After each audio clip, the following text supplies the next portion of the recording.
사실 재보궐선거 공식 선거운동이 시작됐습니다. 서울과 부산의 유권자 수만 1,100만 명이 넘는데요. 대선 전초전 성격인 이번 선거에서 우위를 점하기 위해 거대 양당 총력전에 나섰습니다. 13일 앞으로 다가온 선거 최후의 승자는 누가 될까요? 오늘은 여야 의원 모시고 서울 지역 판세와 선거 전략 짚어보겠습니다. 윤건영 더불어민주당 박영선 후보 캠프 집행위 부위원장 그리고 김은혜 국민의힘 중앙선대위 대변인 나오셨습니다. 안녕하십니까? 네, 안녕하세요. 안녕하세요. 두 분 이렇게 캠프 점퍼 입고 나오신 거 보니까 선거운동이 시작됐구나 이게 바로 와 닿네요. 맞습니다. 네. 일단 오늘부터 본격적으로 공식 선거운동 시작됐는데 첫 장소, 첫 방문지가 갖는 의미도 남다를 것 같습니다. 먼저 박영선 후보는 어디를 갔습니까? 편의점에 방문을 했습니다. 코로나19로 인해서 많은 국민들이 어려움을 겪고 있지만 그중에서도 소상공인, 자영업, 청년들이 아픔을 겪고 있지 않습니까? 박영선 후보는 그분들의 아픔을 듣고자 오늘 새벽에 편의점에 가서 그분들과 함께 일을 했습니다. 이번 보궐선거의 임기는 1년짜리입니다. 네. 그래서 일을 하는 사람을 뽑을 거냐 아니면 정쟁을 일삼을 사람을 뽑을 거냐라는 그런 중차대한 기로에 와 있다고 생각하고요. 그런 마음을 다 담아서 새벽부터 열심히 뛰어다녔습니다. 네. 자, 그리고 오세훈 후보는 차량 기지를 찾아서 지하철 방역 활동을 도왔습니다. 어떤 의미가 담겨 있을까요? 무엇보다도 오세훈 후보는 부동산 문제, 이 집값, 그리고 집 문제를 해결할 유일한 후보라고 생각을 합니다. 그래서 그 집으로 가는 교통, 즉 국민들의 손과 발이 되겠다는 취지를 반영했고요. 또 방역이라는 의미에서 보듯이 안전한 서울 만들겠다는 걸 보여드리고자 합니다. 임종석 전 실장 보니까 박원순 시장 때가 가장 안전했다고 하는데요. 진짜 안전이 무엇인지 보여드리고 싶고요. 박영선 후보 간 것도 잘 보긴 했는데 정작 이 아르바이트 힘들다는 청년 이야기 듣고 나서 무인 편의점 말씀하시더라고요. 물론 장관 때 많은 일을 하신 걸로 알고 있습니다만 오히려 그 무인 편의점 때문에 청년 일자리가 줄어들고 이게 자판이다 보니까 술과 담배에 청소년이 접근할 수 있다는 논란이 있었는데 깨알 홍보는 좋긴 하지만 공감 능력을 좀 더 확보하는 그런 선거전을 기대합니다. 네. 아직 본격적인 토론 시작도 안 했는데 두 분 말씀에 좀 뼈가 담겨 있어가지고 신경전이 치열하겠다 이런 생각도 좀 듭니다. 네. 본격적으로 대담 이어가겠습니다. 그 의원님, 최근 여론조사를 좀 보면 박영선 후보가 좀 열세인 그런 네. 여론조사 결과가 많이 나오는 것도 사실이지 않습니까? 그래서 민주당 쪽에서는 이른바 샤이 진보 표가 아직 잡히지 않은 거다라는 주장을 내놓고 있던데 네. 실제로 그렇게 보고 계시는 겁니까? 여론조사를 우선 말씀드리면요. 2016년에 오세훈 후보가 종로 선거에 출마했을 때 정세균 후보랑 맞붙었는데 여론조사상으로 17%를 앞섰습니다. 하지만 선거 결과 10% 차이가 훨씬 넘게 오히려 졌죠. 이렇듯 단일화에 따르는 거품은 저는 꺼지기 마련이다라고 생각하고요. 거품은 시간이 지나면 꺼지는 게 당연하지 않겠습니까? 이제 본격적인 선거, 소위 말하는 진검승부가 시작이 되었다는 생각이 들고요. 선거에서 가장 중요한 게 저는 후보라고 생각합니다. 후보의 경쟁력이 선거를 좌지우지한다라고 생각하는데 박영선 후보는 아시다시피 여성 최초의 장관, 중기벤처부 장관으로서 유리천장을 깨오신 분이거든요. 네. 한마디로 일 잘하고 똑똑하고 추진력 있는 사람이지 않습니까? 반면에 오세훈 후보는 뭐 이런 말씀드리기는 그렇지만 10년 전에 아이들 밥 주는 문제로 무책임하게 그만두시고 최근에는 내곡동 특혜 분양 의혹까지 받고 있습니다. 더불어서 거짓말 논란까지 지금 생긴 상황 아닙니까? 따라서 이 후보의 경쟁력으로 우리 민주당은 돌파가 가능하다라는 생각을 하고 있습니다. 네. 그 샤이 진보 얘기가 나오는데 이 네. 부분에 대해서 어떻게 생각하세요? 근데 왜 샤이 진보로 하시는지 모르겠어요. 저는 우리 국민들의 상식과 수준을 무시하는 발언일 수도 있다고 생각합니다. 왜냐하면 이번 선거의 본질이 뭡니까? 왜 이번 선거가 시작이 됐습니까? 바로 성범죄를 저질렀던 두 전직 시장 때문에 서울과 부산에서 선거가 이루어지고 있습니다. 그럼 샤이 진보란 성추행에 대해서 나는 찬성하는데 겁이 나서 공개적으로 민주당을 지지 안 한다는 건가요? 그거는 국민들에 대해서 이렇게 접근하시면 안 된다고 저는 생각을 합니다. 또 하나는 이번 선거의 본질은 심판 선거입니다. 그리고 문재인 정권 앞으로 더 하고 싶다면 박영선 후보에게 뽑아주시지만 정의와 공정 다시 세우고 싶다고 한다면 오세훈 후보를 선택을 해 주십시오. 저희가 쉽지 않은 선거라고 생각합니다. 여론조사 앞서고 있다고 하지만 방심하다가 한 방에 가는 게 선거입니다. 저희는 여론조사를 잘 보려 하지 않으려 합니다. 무엇보다도 저희가 사실은 주류가 아니죠. 민주당에서는 대대적인 보병전을 선언을 했기 때문에 이 골리앗에 맞서서 우리가 어떻게 다윗으로 상대할 수 있을지 사실 국민 여러분들께 한 분 한 분이 1000명의 다윗이 되어 주십사 저희는 호소하고 있습니다. 국민 여러분들이 이번 선거 왜 시작한 거죠? 묻기만 해도 이거 선거법 위반이라고 입에 재갈을 물리던데요. 그 선관위가 대통령께서 가덕도에 가셔서 가슴이 뛴다는 내용에 대해서는 선거법 위반이 아니라고 아주 명쾌하게 정리를 했습니다.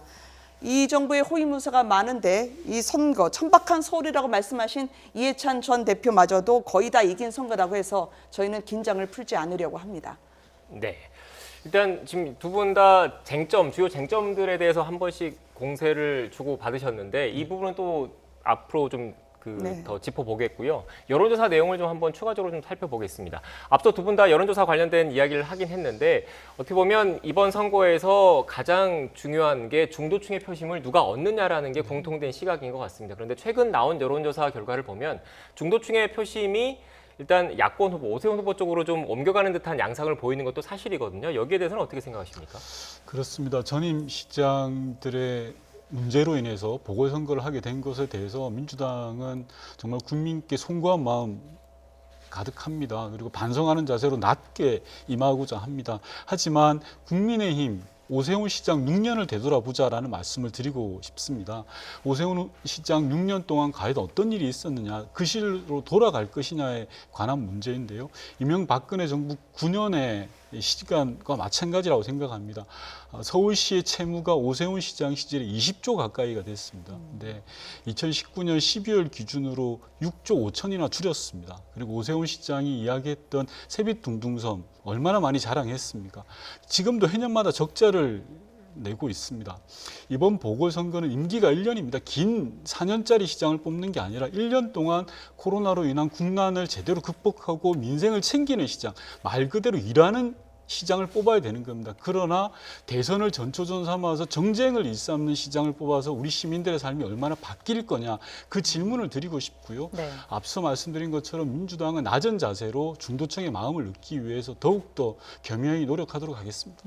국민의힘에서는 중도층이 오 후보 쪽으로 더 넘어오게 된 그 배경, 그리고 앞으로 어떻게 유지할 계획이신지 말씀을 좀 부탁드릴게요. 저는 오 후보가 먹고 사는 문제를 바로 정확하게 집어냈기 때문에 저희에게 마음을 점점 두시지 않을까 생각을 합니다. 부동산 문제 말씀을 드렸지만은 결국 25번의 이 정부의 부동산 정책은 청년을 연끌을 해도 집을 포기하게 하고 내 집이 있어도 범죄인 취급을 당하고 대출을 한번 받으려고 하더라도 마치 모든 것 하나하나 투기꾼 아니냐는 그 시각에 국민 여러분이 얼마나 힘드셨습니까? 그리고 이 정부에서요, 저희는 이번 선거를 보면서 박영선 후보하고 싸운다고 생각하지 않습니다. 이번 선거는 박원순 후보와 싸운다고 생각을 합니다. 후보가 나오지 말아야 할 선거였죠. 그런데 민주당에서는 계속 말리려고 하는데 출전을 하시는 분들이 있더라고요. 특히 박원순 시장 때가 가장 청렴했다는 이야기를 하면 할수록 피해 여성에게는 다시는 일상에 돌아오지 말라는 뜻인가요? 왜 민주당의 선거 전략은 잠시 뒤에 여쭙겠습니다만 2차 가해가 선거 전략인지 저는 여쭙고 싶습니다.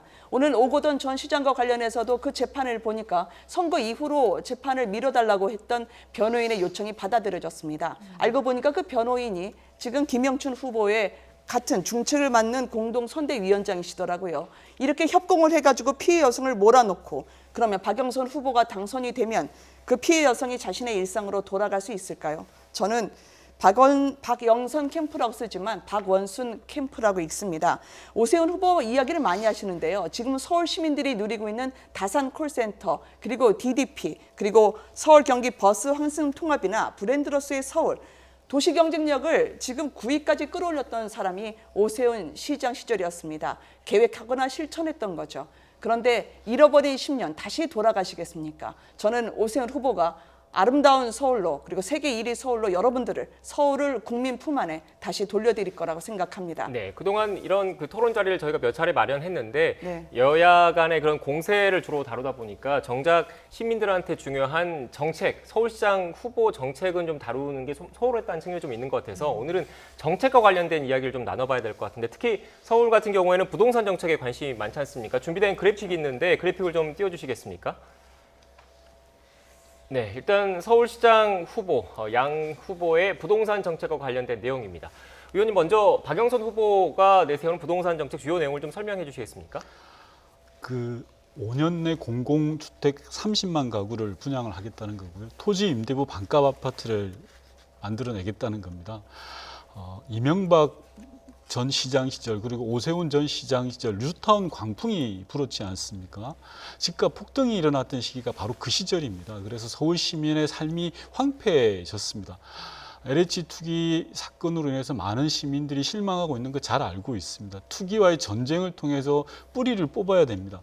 원천적으로 할 수 없도록 만들어내겠습니다. 다만 시민 여러분들께서 잘 봐주셔야 될 것은요. 토건 시장을 다시 원할 것이냐 아니면 사람이 더불어 살 수 있는 서울시를 만들어 갈 것이냐의 선택의 기로에 있다고 생각합니다. 과거로 돌아갈 것이냐 미래로 돌아갈 것이냐입니다. 이번 선거는 임기 1년 보궐시장 선거입니다. 네. 일을 할 수 있는 후보를 뽑아야지 정쟁만 일삼는 후보, 대통령에게 정쟁을 통해서 대선 가도를 달릴 그런 사람을 뽑는 선거는 아니다라는 말씀을 드리고 싶습니다. 네. 의원님께서 추가 말씀하실 네. 기회를 좀 드리긴 할 텐데 궁금한 점이 있어서 더 질문 좀 드릴게요. 앞선 그래픽 다시 한번 좀 띄워주시겠습니까?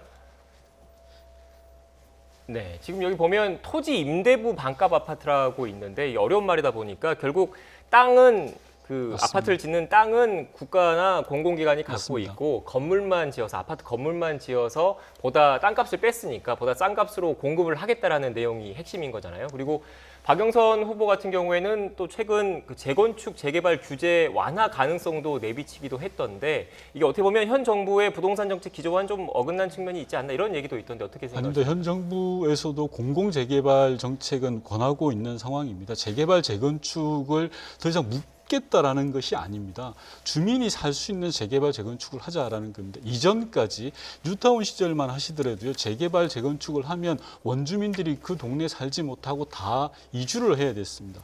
더 어려운 지역으로 밀려나가는 거죠. 그런 게 아니라 공공이 책임성 있게 재개발 재건축을 하자. 그게 공공 재개발 재건축이고요. 방금 말씀하신 토지 임대부 부분도 마찬가지입니다. 한정된 땅을 가지고 얼마나 효율적으로 더불어 살 수 있는 도시를 만들 것이냐의 문제입니다. 일부 특권층을 위한 그리고 일부 건설 회사를 위한 재개발 재건축이 되어서는 안 된다는 말씀을 드리고 싶습니다. 네, 네. 앞서 말씀하신 내용을 좀 들어보면 얼마 전에 이사 공급 대책 정부가 발표를 할 때 LH 같은 공공기관이 사업을 주도적으로 시행을 네. 하는 그런 재개발 재건축 방식을 언급을 한 거다 이런 말씀이신 맞습니다. 거죠? 네. 오세훈 후보는 어떤 부동산 네. 정책이 있습니까? 제가 본의 아니게 기자하고 앵커를 해가지고 앞서 하신 게 4분 40초라 좀 확보는 하고 싶습니다. 시간을 주고 죄송합니다. 계셨군요. 네, 알겠습니다. 아, 이거 옛날 거는 못 버려요. 드리겠습니다. 죄송합니다. 그 말씀하셨는데 제가 이명박 박근혜 정부 때 이 집값 광풍 말씀하셔서 여쭙고 싶어요. 아니 부동산 광풍이 지금 이명박 박근혜입니까? 아니면 문재인 정부입니까? 그리고 민주당에서는 옛날에 이명박 박근혜 때는 오히려 리먼 브러스 사태 때문에 부동산 집값이 냉각됐다고 말씀하시다가 왜 지금 또 광풍으로 그때그때 말씀이 다르시죠? 지금 왜 그렇습니까? 박원순 전 시장이 재개발 재건축 그렇게 막았어요. 그래서 민간에서 하려고 하더라도 공공이라는 이름으로 이것저것 만지고 개입하지 말아야 할 거 개입해서 시장이 곤죽이 됐습니다. 그래서 집이 없습니다. 그래서 다 밀려납니다. 내 아들, 딸들에게 집 하나 마련해 주지 못해서 어르신들은 피눈물 흘립니다. 집 하나 갖고 있는데 세금 폭탄 맞으면서 앉아서 죽어나가고 있습니다. 내가 추가 소득이 없는데 왜 이렇게 세금을 감당해야 됩니까? 그리고 하나 더 말씀을 드린다면요. 그래서 오세훈 후보가 하겠다고 하는 건 재개발 재건축입니다. 용적률에 인센티브를 합니다. 용적률. 제가 이제 앵커 그만두고 나니까 이제 발음이 잘 안 되네요. 이해해 주시리라 생각합니다. 예. 그게 말이죠. 취임하면 바로 일할 수 있는 사람이 오세훈 후보입니다. 그리고 나서요. 도시계획위원회를 열어서 여의도, 상계동, 현재 계시는 분들 잘 들어주십시오. 목동, 압구정동, 대치동, 이 자양동까지 낡은 아파트 재개발 재건축 규제를 풀어서요. 5만 원에서 8만 원까지 바로 시중에 나올 수 있도록 저희가 도와드릴 수 있습니다. 잃어버린 실년을 다시 찾겠다는 이유는 뭐냐면 이런 걸 다 묶어놨기 때문에 박영선 후보 무슨 수직 정원 하신다고 제가 얘기는 듣긴 했습니다만 왜 그게 계속 점점 밑으로 내려가는지 모르겠습니다. 공공개발이라고 하는 거는요. 말이 좋지요. 지금 LH 투기 사태가 다 국가 주도의 공공재개발 만능으로 이루어진 사태입니다. 은밀한 공공개발 정보를 공직자분들이 다 쥐고 있다가 그게 마치 여건으로 먹이 사슬이 형성된 거 아닙니까?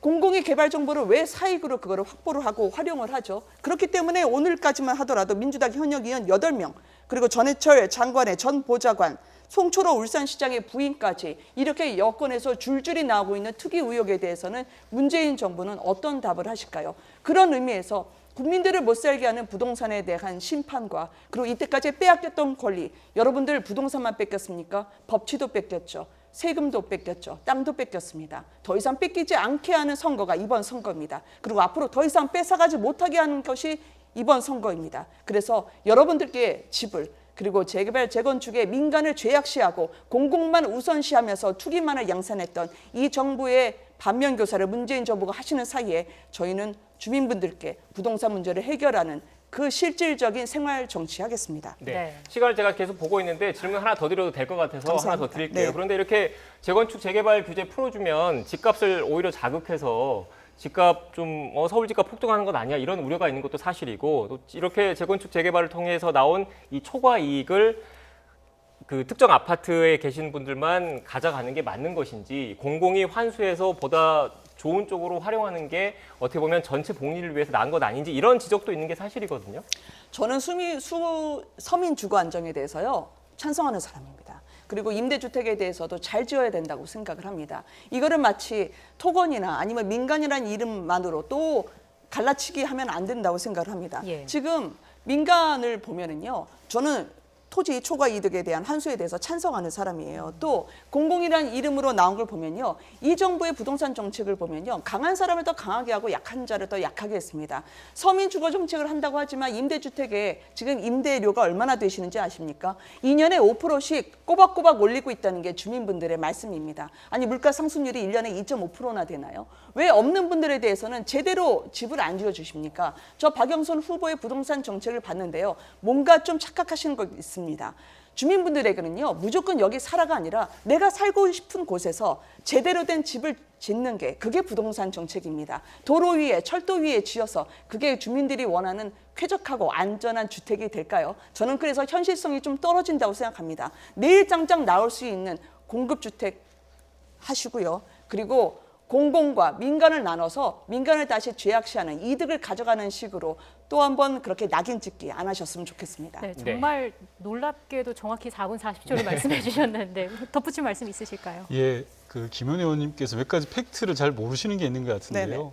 아마 경기도시라서 그럴 수 있는데 그러면 이명박근혜 정부 경기도 때 주민을 제가 대신해서 지금 모독하는 발언이 아닙니다. 있기 때문에 제가 정정하시길 말씀드리는 바랍니다. 건데 네. 모를 수 있죠. 경기도 제가 주민은 알려드리는 서울을 거 있죠. 모른다는 말씀이나 마찬가지예요. 지역구가 경기도니까 그렇다는 말씀드리시고 제 말씀하시는데 지역구가 끼어드는 경기도면 거는 서울 조금 걸 안 그런 것 봅니까? 같습니다. 그러면 잠시만요. 윤건영 제가 의원께서는 말씀을 경기도 하겠습니다. 의견을 안 들으시나요? 이명박 네. 시장 네. 시절에 일어났던 뉴타운 광풍에 대해서 말씀드렸던 건데 그걸 확대 해석했다라는 거고요. 이명박 시장 시절 그리고 오세훈 시장 시절에 서울 지역에 수많은 재개발 재건축 지역들이 있었습니다. 그 재개발 재건축 지역을 다시 자기가 안 하겠다라고 결정한 사람들이 바로 누구냐? 주민들이 주민 투표로 하신 겁니다. 그걸 박원순 시장이 막았다라고 하는데요.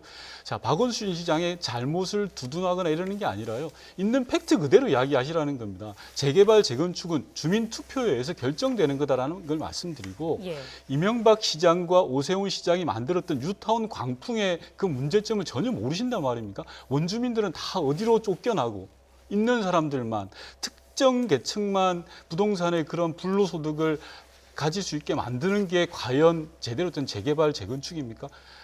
박영선 후보가 이야기하는 것은 더불어 살 수 있는 공공 재개발을 통해서 재개발 재건축 속도를 더욱더 빨리 내겠다라는 겁니다. 정부가 개런티 하겠다라는 겁니다. 이런 부분들 좀 봐주셨으면 합니다. 저 하나만 정정하겠습니다. 왜냐하면 팩트를 제대로 경기도민이지만 말씀을 드리겠습니다. 뉴타운이 실제 추진된 게 언제인 줄 아십니까? 언제입니까? 이명박 시장과 아닙니다. 틀립니다. 2005년입니다. 왜냐하면 도시재정비 촉진특별법이라는 걸 노무현 정부 때 만듭니다. 맞습니다. 그러고 나서 예. 뉴타운이 되죠. 뉴타운에 대한 이슈를 민주당에서 가져가기 위함이었습니다. 또 하나 말씀드릴까요? 아까 뉴타운 재개발 그거를 막는 게 박원순 시장이 아니라고 하는데요. 거기서 주민동의 몇 %로 올린 줄 아십니까? 아세요? 알고 주민동의 있습니다. 몇 재개발은 퍼센트입니까? 75%고요. 재건축하고는 다 차이가 있습니다. 그리고 한 아닙니다. 가지 말씀드리면요. 주민동이 이명박 30%의 시장이 해제는 2005년도에 50% 찬성하면 그거 하도록 돼 있었기 자, 때문에 그거를 이명박 주민 탓으로 시장이 돌리지 뉴타운을 마십시오. 시작을 주민들이 했는데요. 알아서 자기의 거주지를 차단했다는 겁니까? 그렇게 주민 탓이나 경기도민 탓을 하시면 저희가 섭섭합니다. 그렇게 비약할 게 아니고요. 이명박 시장이 제가 당시에 노무현 정부 때 청와대에 있어서 잘 알고 있습니다. 이명박 시장이 서울시에서 뉴타운을 하겠다라고 정부에 건의를 했죠. 그 건의를 받아들인 책임이 있다라고 하면 온전히 받아야 됩니다. 그러나 뉴타운의 시작은 이명박 시장과 오세훈 시장으로 이어지고요. 그 많은 피해들이 모르십니까? 지금도 많은 사람들이 길거리에 앉았던 게 뉴타운 광풍입니다. 그 지점을 지적하는 겁니다. 네. 예. 지금 두 분 말씀을 좀 네. 들어보면 결국 그 민간 재건축 그리고 토지 임대부 주택 결국 어떻게 보면 그 정책을 추진할 때 가장 중요한 거는 시민들의 의견을 듣는 거지 않습니까? 그 부분에 대해서는 두 분 다 동의를 하시는 거잖아요. 네. 그래서 관련해서 여론조사 결과 나온 게 좀 있던데 좀 띄워주시겠습니까? 네, 일단 이거는 민간의 재개발 재건축 활성화 관련한 찬반 여론이고요. 다음은 토지 임대부 주택 관련된 그래픽을 좀 띄워주십시오. 네, 토지 임대부 주택 확대 찬반 관련된 의견인데 어떻게 보셨습니까? 저게 다른 게 아니라고 생각합니다. 민간의 재개발, 재건축에 대해서도 박영선 후보가 그거를 규제를 하겠다라는 게 아니고요. 문제는 올바른 재개발, 재건축이 무엇이냐를 이야기를 하는 겁니다. 네. 원주민이 쫓겨나는 재개발, 재건축을 할 것이냐 아니면 더불어 사는 재개발, 재건축을 할 것이냐 그리고 재개발로 인한 수익을 누가 가져갈 것이냐 일부 건설회사의 주머니로 가져갈 것이냐 아니면 그 지역에 사는 사람들이 다 같이 공유할 것이냐의 문제인데 이제까지 제가 말씀드린 건 이명박 시장과 오세훈 시장이 있었던 뉴타운 재개발이라는 것은 특정 건설회사를 위한 그들의 주머니를 채우기 위한 재개발, 재건축이었다라는 지점을 말씀드리는 겁니다. 네. 주머니를 채워가지고 좀 국민들, 특히 원주민들을 땅에서 다 쫓아나게 하고 주머니를 채웠던 공직자, 지금의 여권에 대한 책임을 거론하지 않고 자꾸 미래로 가지 않고 과거 이야기하면서 남 탓하는 것은 국민들이 식상해하실 것 같습니다. 부동산 3법 같은 것도 뭐 과거에 저희 당에서 했다고 하시는데 그거 발표하셨던 분이 기자회견하신 분이 민주당 의원입니다. 그리고 그걸 통과시킨 분들도 민주당 의원들이 국토위원까지 다수 포함이 됐고요. 이 정부에서 뉴노멀이라는 게 있습니다. 1가구 1주택 하자는 거죠. 그것 때문에 얼마나 우스운 이야기들이 많이 나왔습니까? 저는 박영선 후보 같은 경우에도 재산을 가질 수 있습니다. 누구나 그거를 죄악시하지는 않습니다. 그렇지만 재산 형성 과정에서의 도덕성이나 아니면은 그 안에서 본인이 일관된 답변이 있는지는 반드시 물어야 된다고 생각합니다. 도쿄에서 제가 배우자분이 마치 사찰을 당해서 핍박받듯이 일본으로 내쫓겼다고 말씀하시고 거기서 오직 거주를 위해서 아파트를 구입하신 것처럼 말씀하신 걸 들었습니다. 고소장에도 적시하셨더라고요. 그런데 보니까 저희가 등기부등본을 떼보니까요. 그 아파트에 들어가신 것으로 하는 입주가 2020년입니다. 2009년에 사셨다는데 그럼 2020년은 어디 계셨는지 여쭤보니까 한동안 실거주를 하셨다가 그 뒤에 의혹이 제기되니까 임대를 주셨다고 하더라고요. 그런데 그 임대 수익 그리고 그 임대 수익을 신고했는지 안 했는지는 저희가 아직 공개적으로 접한 바가 없습니다. 예. 또 하나는 말이죠. 집이 자꾸 캐면 캘수록 나오는데요.